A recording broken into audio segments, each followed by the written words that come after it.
साथियों नमस्कार, एक बार पुनः स्वागत है आपका ज्ञान गंगा आयुर्वेद क्लासेस में। आज हम पढ़ने वाले हैं काल मृत्यु और अकाल मृत्यु के बारे में जानने वाले हैं। तो आपके सिलेबस में है, सिलेबस के जो चैप्टर नंबर 6 है चरक शारीर स्थान का शरीर विचय शारीर अध्याय के जो पॉइंट नंबर 8 है दैट इज काल मृत्यु और अकाल मृत्यु, और चैप्टर नंबर 6 का श्लोक नंबर 28 देखेंगे। चैप्टर नंबर 6 का श्लोक नंबर 28 देखेंगे, बहुत बड़ा सा श्लोक है। इसको हम लोग जब एक निष्कर्ष निकलते हैं, इसके सारांश को पढ़ते हैं, इसके पूरे थ्योरी को पढ़ने के बाद हम लोग मैटर निकालते हैं तो इसके बारे में कुछ समझ में आता है। तो यहाँ पर जो काल मृत्यु है, काल मृत्यु और अकाल मृत्यु दो तरह की होती है ना। तो मृत्यु जैसा कि जानते हैं, मृत्यु क्या है कि जब जीवित शरीर से, तो जीवित शरीर में क्या क्या कंपोनेंट होते हैं, पंचभौतिक पंचमहाभूत प्लस जब जीवात्मा उसमें इन्वॉल्व होती है तब उससे जीवन मिलता है ना।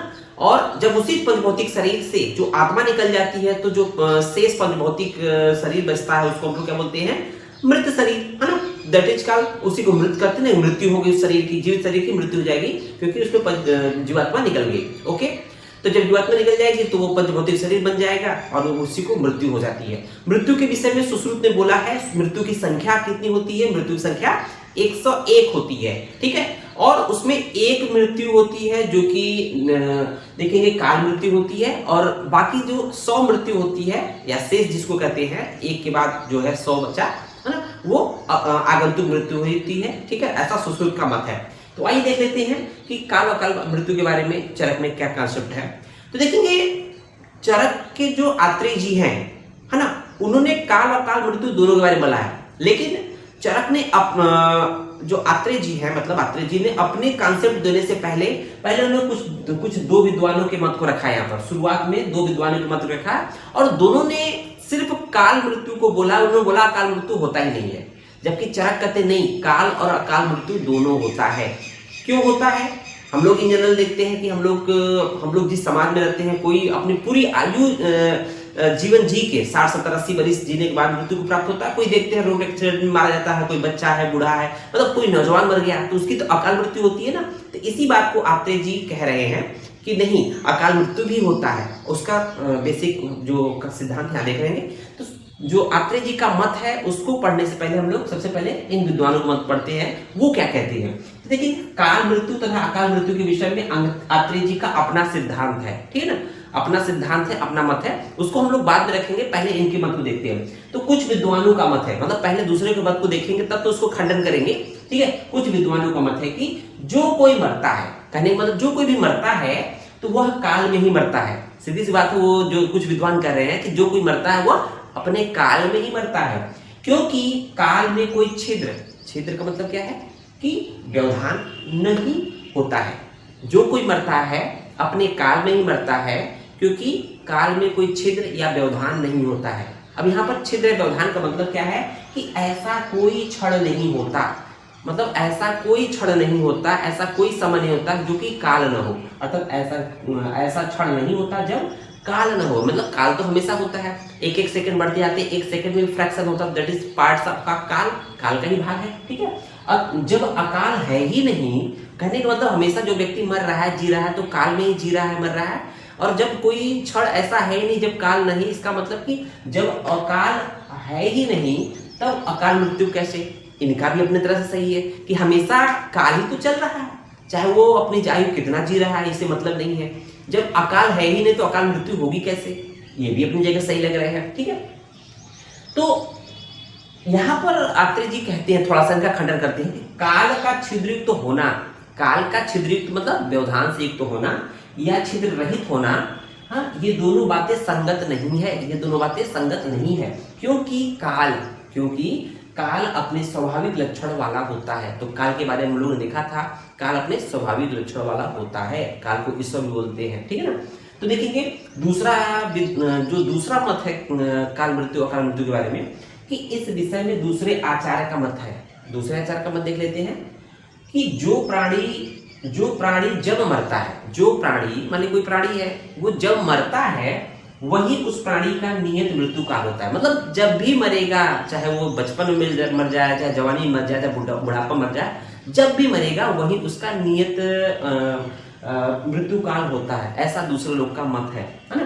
प्राणी मात्र के लिए यह काल सत्य है। भाई स्वाभाविक बात है कि जब मरता है तो उसका उसका काल होता है। ओके, क्योंकि समक्रिय है, क्योंकि काल क्या है, समक्रिय है। तो यहाँ पर काल को समक्रिय बोला गया। समक्रिय का मतलब समझ लीजिए, समझ में आ जाएगा।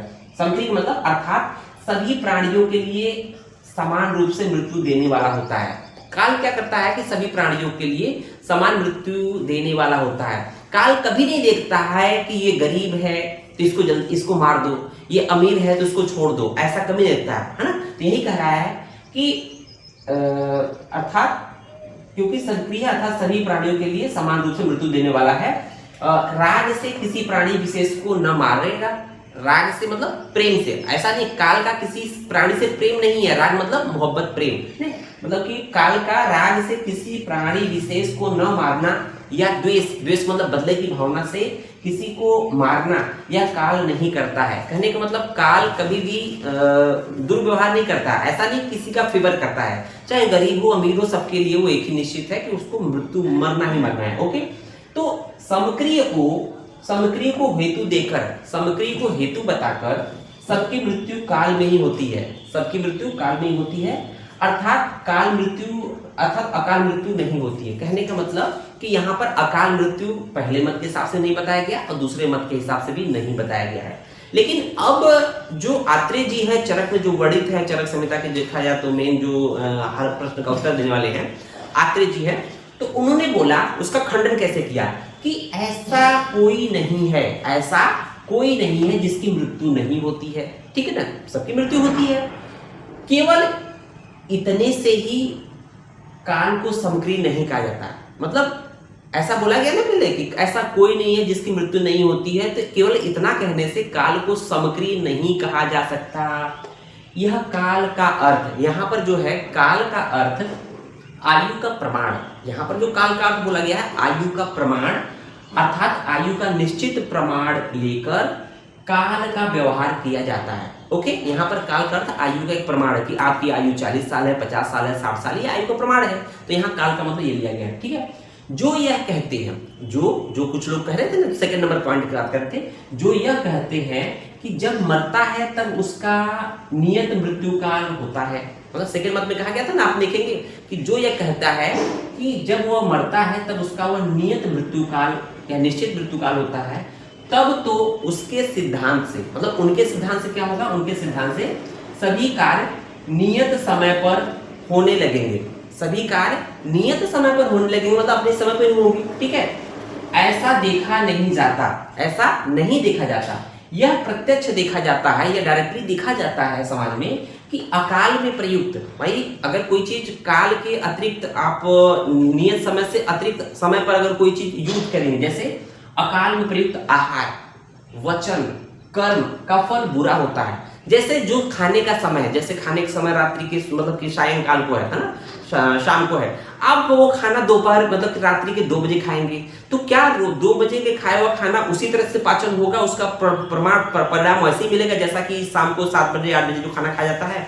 नहीं मिलेगा। ओके, उसी तरह से जो वचन है, मतलब जो वचन जहां बोलना चाहिए उसका जो परिणाम रिजल्ट वैसे मिलेगा जहां पर जो चीज नहीं बोलना चाहिए, और कर्म जहां पर जो कार्य करना चाहिए उसका प्रमाण जो परिणाम मिलेगा वैसा ही मिलेगा जैसा कि जहां पर नहीं करना चाहिए। ओके, तो कहने का मतलब कि अकाल में प्रयुक्त आहार, वचन और कर्म का फल बुरा होता है, और काल मतलब निश्चित समय पर जो किया गया जो कर्म होता, आहार लिया गया, आहार, भोजन, वचन और कर्म का फल अच्छा होता है।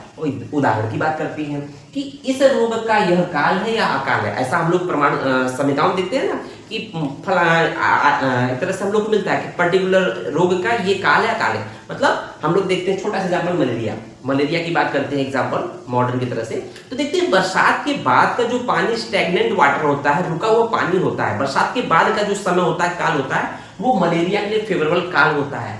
लेकिन उसके अलावा जो है वो अकाल है ना। और उसके अलावा इस आहार का, देखिए पर्टिकुलर आहार के विषय में कहा गया कि आहार का ये निश्चित समय होता है, इस समय खाना चाहिए, और इसके अलावा खाएंगे तो नुकसान करेगा, ये अकाल है। ओके, उसी तरह से औषधि, पर्टिकुलर जो औषधि होती है, कुछ औषधियां रात में दी जाती है, कुछ औषधियां सुबह दी जाती है, कुछ शाम में जाती है, तो औषधियों के देने का एक निश्चित काल बना है ना, उसके अतिरिक्त आप लेोगे तो वो अकाल माना जाएगा। तो कहने का मतलब यदि अकाल में मृत्यु न हो, यदि अकाल में मृत्यु न हो तब प्राणी मात्र की आयु नियत काल प्रमाण की होगी। अगर अकाल मृत्यु नहीं हो रही है, जैसा कि पहले दो लोग बता रहे थे, तो प्राणी की आयु नियत मात्र होगी, प्राणी हर एक प्राणी की अपनी अपनी फिक्स होगी। तब क्या होगा कि नियत काल प्रमाण यदि सबकी आयु हो जाए, मतलब सबकी आयु अगर फिक्स हो जाए कि आपको इतना ही जीना है, तो वो उल्टा सीधा काम बहुत करेगा। ठीक है, यदि नियत काल प्रमाण सबकी आयु हो जाए, फिक्स हो जाए कि आपको 40 साल जीना है, 100 साल जीना है, 50 साल जीना है, तो कहते ना कि अरे यार जितना जीना होगा जी लेंगे, जितना कर्म कर लो, बुरा काम अच्छा काम कोई फर्क नहीं पड़ता है। यदि नियत काल प्रमाण सबकी आयु हो जाए तो क्या होगा, तो हितकारी वस्तु और अहितकारी वस्तु का ज्ञान कराना बेकार है। तो हम लोग संहिताओं में बोला गया ना कि ये खाना चाहिए, ये करना चाहिए, हमारे लिए हितकर होता है, ये अहितकर होता है, ऐसा बोला गया है। तो वो आपके आयु के लिए, आपके काल के लिए बोला गया है। ठीक है, क्योंकि अहित वस्तु, जैसे अहित वस्तु में 20 आदि का सेवन से, अगर 20 अहित वस्तु अर्थात 20 का सेवन करेंगे तो क्या मृत्यु को प्राप्त होंगे ना। ठीक है, तो 20 आदि के सेवन से मृत्यु होती है। किंतु जब आयु का प्रमाण निश्चित मान लेंगे, जब आयु का प्रमाण फिक्स मान लेंगे कि 80 साल जीना है, 100 साल जीना है, तो आप 20 का सेवन भी करेंगे तो मृत्यु नहीं होगी। इसका मतलब जब आयु का प्रमाण निश्चित मान लिया जाए तो अहित वस्तु से कोई हानि नहीं होगी और न हित वस्तु से कोई लाभ होगा और न ही हित वस्तु से कोई लाभ होने वाला है। अतः काल मृत्यु और अकाल मृत्यु दोनों होती है, ऐसा आत्रेय जी का मत है। तो ये थोड़ा सा आप पढ़ेंगे, थोड़ा सा दिमाग लगाएंगे, तब कहीं जाके काल मृत्यु और अकाल मृत्यु का कॉन्सेप्ट होगा। और कोशिश हम लोगों ने किया है कि आपको अगर एग्जाम में पूछा जाए, पहली चीज आपको कॉन्सेप्ट क्लियर हो जाए। उम्मीद है वीडियो पसंद आया होगा। धन्यवाद। जय हिंद, जय भारत।